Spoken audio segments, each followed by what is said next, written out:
Chapter 9 Aces Up by Covington Clarke. Chapter 9 Lady Luck Deserts. Part A. There followed 3 days of maddening inactivity, during which time the squadron fretted and became as edgy as so many caged tigers. McGee made use of the time by securing a trim-fitting uniform, the very sight of which threw Larkin into new outbursts of rage concerning the disappearance of his English uniform. A joke was a joke, when not carried too far, he argued, and admitted that he was exceedingly weary with the comments made concerning the fit of the issue uniform that he was compelled to wear. Every man professed innocence, but Larkin did not believe a word of their stout denials. The manner in which he took the joke was evidence of the irritability caused by the days of inaction. Every member of the squadron was looking for something over which they could quarrel. Then one night, about 9 o'clock, orders came down for a dawn patrol of 2 flights of 5 ships each. Cowan summoned McGee and Larkin to his headquarters and gave them leadership of the flights. McGee protested, pointing out that he did not want to gain the honor at Yancey's expense, and particularly since he considered Yancey worthy of the command. But Cowan was sure of the wisdom of the move, and made his own selection of the men who were to go on this first patrol. The posting of those names on the bulletin board brought shouts of delight from the lucky ones and growls of disgust from those who were not selected. Even Nathan Rodd, still wearing bandages on his head and right hand, broke his silence and wolfed loudly over the fact that he had been left out. "Aw, dry up," some other unfortunate pilot growled at him. "You're still seeing stars from that last crack you got on the head. What do you want? All the luck?" It was an expression particularly fitting to the situation. Some of the names on that bulletin board might next appear in the casualty reports, yet every man wanted his name on the board, firm in the belief that death would somehow pass him by. In McGee's flight appeared the names of Tex Yancey, Hank Porter, Ralph Hampton, and of all luck, Siddons. McGee started to make protest, thought better of it, and biting his lips, savagely left the group around the board and went to his quarters. Of all the good men in the squadron, why should that traitorous scoundrel be included, and other loyal, deserving pilots be left behind? Someone was being pig-headed indeed. Part B. Along about 2 o'clock in the morning, the eager pilots, tossing on their beds in a sleeplessness induced by the promise of the coming of dawn, were more fully awakened by the deep and sullen thundering of thousands of big guns hammering at the lines. It was no fitful, momentary outburst. It was the constant, earth-shaking roar that presages a drive. To the northeast, the sky flickered with the light coming from thousands of cannon mouths. It was like the coming of a summer storm when the thunder god growls his wrath and lightning plays constantly over the giant thunderheads. There could be no sleep now for the anxious pilots. Something had popped loose up there, and in a few more hours they would be on their way up to witness this far-flung duel. The flickering, flashing light of cannon fire faded at last before the salmon and rose-colored morning light that streaked the smoke clouds lying across the pathway of the coming sun. Long before that orb of light arose, red-eyed, over a new scene of carnage, 10 planes were out on the line, motors warming, while the pilots and mechanics made last-minute inspections. Every member of the squadron was present, the unlucky ones to bid good luck to those chosen for the mission and to see the takeoff of this first dawn patrol. Their interest was intensified by the throaty rumbling of the distant guns. It was an hour of high suspense. For this hour every man present had waited with a keen desire that had been his prompter and spur through all the long, wearying months of training. All the schooling in theory was now behind. Experience, that hard teacher, was now at the controls. The school of machine gunnery, where dummies and swift-moving targets had served as theoretical enemies, was now to become a real school where the enemy was also armed, and where mistakes and misses were likely to hurl the pupil out of the class with never a chance to profit by the mistake.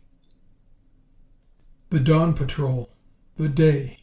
From this hour they would begin to tally their earned victories. On this night, if lucky enough to encounter the enemy, some of them would send in reports that would start them up the ladder toward that coveted rank, an ace. It never entered the mind of any one of them that some enemy pilot, already an ace and rich in experience, might send in a report fattening his record and increasing his fame. No, no.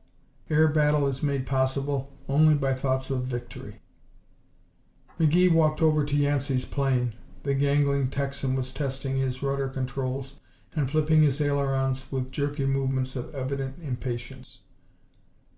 "I want you to know," McGee said to him, "that I did not ask for this flight. It is yours by rights." Yancey's grin was genuinely friendly. "Shucks, that's nothin'. I'm glad to be out. Bein' a flight leader sorter cramped my style anyhow. This way I can do a little freelancin' if I see some cold turkey." "You leave cold turkey alone and stay in formation," McGee replied. "Just remember, old man Shakespeare was talking about the air service when he said things are not always what they seem."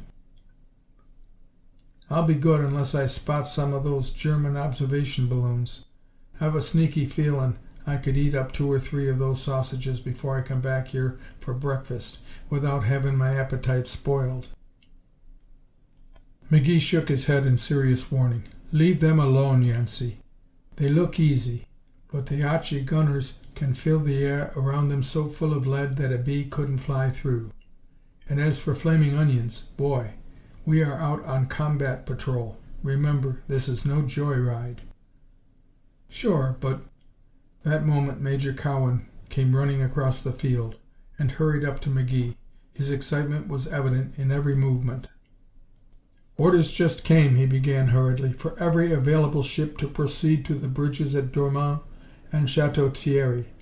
Bombers are going up, also. Germans have started a big drive." His manner and the electrifying words had drawn every man around him in a close circle. "That's what all the gunfire is about. Barrages and counter-barrages. Disregard the patrol orders, Lieutenant, and proceed with these 2 flights to Dormans at once. You are to do everything in your power to retard the enemy advance, harass their troops, and especially harass their advanced positions and lines of supply. Do you understand?" "Perfectly, sir." "Good. Take off at once. I will at once get out all other available ships and lead them against the lines at Chateau Thierry. You've the head start, and must, therefore, take Dormans. Snappy now." A cheer went up from those pilots who a moment before had been cursing the luck that had left them behind. They started running for the hangars. As McGee climbed into his plane, Yancey blipped his motor and shouted, "Who said this wasn't a joyride?" The revving motors drowned out all other sounds. Helmets were given a last-minute tug. McGee looked along the line and lifted his hand. The 9 others chosen for dawn patrol signaled their readiness. Out came wheel chocks, motors roared into the smooth sound of ripping silk as one by one they lurched down across the field and took the air. The heart of every man in the flight, save McGee's, was racing in tune with his motor. Here was a mission so much more exciting than any dawn patrol. Harass the advancing enemy and their line of supplies. Storm down and spew out lead on the bridges where the troops would be crossing. Here was action of the highest order, in which, in all probability, formation flying will be broken up, and it would be every fellow for himself. McGee alone knew the danger and hazard of their mission.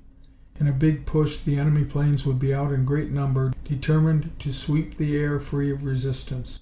To harass enemy troops, McGee knew, they must fly low. In doing so, they would run a constant gauntlet of machine gun and rifle fire, in addition to frequently traversing the line of flight of high-angle heavy artillery. It was not pleasant to think of meeting up with one of those big GI cans loaded with enough high explosive to demolish a building. Just get in the way of one of them, and what would be left could be placed in a small basket. Added to all this was the fact that all altitude was sacrificed, and a green pilot, out cutting eye teeth, needs altitude in case of attack. To McGee, the outlook was gloomy enough. Doubtless the venture would run up a stiff casualty list, But every needed sacrifice must be made here, and now. The French and Americans below must not let the Hun break through. Paris, all too near, was the objective of the drive. If they broke through and reached Paris, well, they must not break through.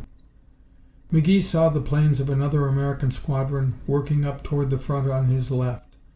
High above his flight was a large group of French Spads. He watched them, turning his head aloft from time to time. They seemed to be hovering over him and following his course. Far ahead and below, he could see enemy observation balloons straining at their cables. Black geysers of earth, sand, and mud were spouting from the tortured strip along the river. The earth below was an inferno of flashing, thundering shells. The front. And the drive was on. He glanced up again. The French Spads were still above, a trained, experienced group of warhawks sent up to take care of the upstairs fighting, while the Americans did the dirty work below. Cowan had not mentioned this. Perhaps he did not know of it. McGee knew that in big operations, and especially in such emergencies as this, orders were issued without disclosing the whole plan to all participants. If each unit obeys and carries out the orders received, then all goes well. So far, all was well, and McGee was extremely grateful for that protecting flight of Spads. He determined to cross the river west of Dormans, make a thrust well back of the lines, cut out again over Dormans, and then, if luck were with them, repeat the performance. No need to lay plans too far in advance. Too much can happen in the tick of a second, things that knock plans and the planner into a cocked hat.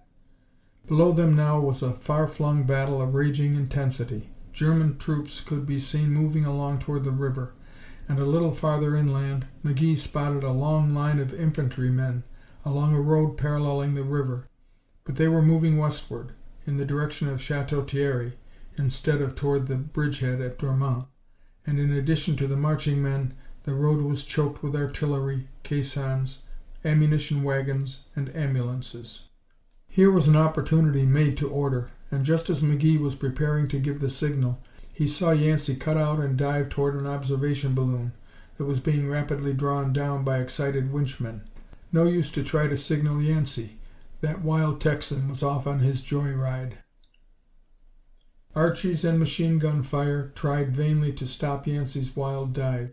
Flaming onions began surging upward in their terrifying circlets, but Yancey was as scornful of them as is a Texas steer of a buzzing deer-fly. His guns rattled in a short burst, and the balloon exploded with a terrific blast of flame and smoke. Yancey's plane rocked perilously. His inexperience in busting balloons had come near being his own undoing. But he righted his plane, somehow escaped the hail of shot and steel all around him, and came plunging back down the road, filled with fear-stricken men and plunging horses, his guns rattling joyously. McGee, followed by Siddons, Porter, and Fouche, swooped along the road from the opposite direction, scattering the troops like chaff. With death raining down on them from opposite but converging points, the German infantrymen broke wildly for cover. Their less fortunate comrades, the cannoneers and drivers of caissons and supply wagons, stuck to their posts, trying to calm the rearing, plunging horses and cursing the inexorable wasps that sent stinging death down on them. Yancey, in particular, seemed to be in his glory. Half a dozen times he swung around, gained a little altitude, and again went plowing down along the road, his guns jumping and smoking in fiendish delight. Harass the advancing enemy, hey? And the line of supplies? A job exactly suited to Yancey's heart and spirit. But McGee was wise in such matters, and having delivered a blow, drew off and sought other fields to conquer. It was not wise to stay long in any one place. He had expected Yancey to follow, but that worthy was too delighted with his find, and when he tired of it at last, it was to discover that he was very much alone. Nothing could have suited him better. Now he was answerable only to himself and to luck. He began climbing, and casting an eye over the sky for balloons within striking distance. After all, strafing infantrymen wasn't half as much fun as knocking down balloons. They went up with such a glorious bang, and it was delicious to watch the frightened observer tumble over the side of the basket in an effort to escape by parachute. That last one had somehow gotten fouled in the rigging and had been clawing frantically when the bag exploded. As for that, Yancey had been sorry, not for the man, but because he had wanted to see the parachute poof up into a suddenly blown white flower, at which he might take a few shots by way of testing his aim. Well, maybe he'd have better luck with the next one. With no thought of danger, and with his heart racing in a new exhilaration which he had never before felt, Yancey started out alone on a career that was to bring him a fame coveted by every man in the squadron, but a fame which they did not dare to gain by this most hazardous of war sports, balloon busting. Only men who cannot or will not weigh danger become balloon busters, and of these was Yancey, the flying fool of the squadron, concerning whom there was never any agreement among the others as to whether he didn't know any better or knew better and did it because it was dangerous. McGee, with Siddons, Porter, and Fouche following, swung eastward toward Dormont. Above them, as a protecting layer, flew Larkin with his flight, and still above them, much higher, were the French Spads. This state of affairs could not last long, McGee knew. It was only a question of time until German planes would come up and accept the gauge of battle. It was a situation, therefore, calling for the greatest effort possible in the shortest length of time. Every movement below offered positive proof that the enemy were concentrating in the direction of Château Thierry, and if they were in fact making a thrust to the eastward, it was only to draw attention from the real objective. For once McGee decided to disregard the major's orders, and instead of proceeding to Dormont, swing back and do all he could at the bridgeheads at Château Thierry. He swung around, and as he banked, caught sight of 7 or 8 German planes coming up from the northwest. He looked aloft. The Spads had seen them too, and were closing in. McGee began climbing, and noted with satisfaction that Larkin, on the alert, was waggling his wings as a signal that he too had seen them and was prepared. Then, for apparently no reason at all, Siddons cut out of the flight and started streaking it for the lines. For a brief moment McGee felt a burning desire to take after him and turn his guns loose on him. "Traitorous hound," he muttered to himself. "I wondered how you could follow when we were strafing those troops. I'll bet anything he never warmed his guns. Of course he wouldn't." But just now there was business at hand, more urgent than chasing after a man whom he felt sure was both a traitor and a coward. Above him the Spads were engaged in a merry dogfight with the German albatrosses, but 2 of the Germans had somehow eluded them and were diving down on Larkin's flight. The action of the next moment was too swift for words. The 2 albatrosses came bravely on, scorning the odds against them. Larkin's plane engaged the first one, but the second one got in a lucky burst that sent one of the Nieuports nosing down in a disabled effort to make a safe landing. And perhaps the luckless pilot could have saved his life to spend the rest of the war in a German prison camp, but for the fact that the German who had crippled him, tasting blood, wanted a more complete victory. Down, down he followed the plane, spitting lead at the poor pilot, who seemed unable to think of anything except getting to the earth. Red whipped around and closed in on the pursuer. Too late. Flame came curling, licking from the motor of the Nieuport. That second, for the first time, McGee recognized it as Randolph Hampden's ship. Poor Hampden, the only man in the squadron who ever had a good word for Siddons. And now he was going down in flames, while Siddons, supposedly his friend, was hightailing it for home. With bitterest venom, McGee thumbed his trigger releases as he caught a fleeting glimpse of the Albatross in the ring sight. But that German was not only courageous, he was a consummate flyer. He whipped around with surprising speed and came streaming at McGee with both guns going. Head on he came, and there was something about that desperation of the move that told McGee that the battle-crazed fellow would actually ram him in midair. McGee dived. So close was the other upon him that he imagined he could feel the wheels of the undercarriage on his own wings. He immelmanned, only to discover that by some brilliantly rapid maneuver the German had rolled into position and was rattling bullets into the Camel's motor. Crack! One of the bullets struck a vital part, and the motor started limping. McGee's heart came into his mouth. He was disabled and... That moment Hank Porter and Fouche closed in on the German, and Larkin came diving down from above. 3 against 1. McGee, despite his own predicament, felt like saluting the fellow's daredevil courage. Larkin could take care of him alone, even should Porter and Fouche fail. Presently he noticed a shadow sweep across his plane. He glanced up fearfully and then smiled with delight. It was Larkin, following along to give battle to any or all who might pounce upon his friend. McGee felt a new surge of hope. Why had he even thought he would have to make the trial alone? Larkin, who never deserted, who never failed in a pinch, had disposed of that German in great haste and was ready for whatever the next few minutes might bring. For McGee, those next minutes were filled with 1,000 misgivings. The ship was losing altitude rapidly, and the motor was pounding furiously. But if it would only hold up, he could make it.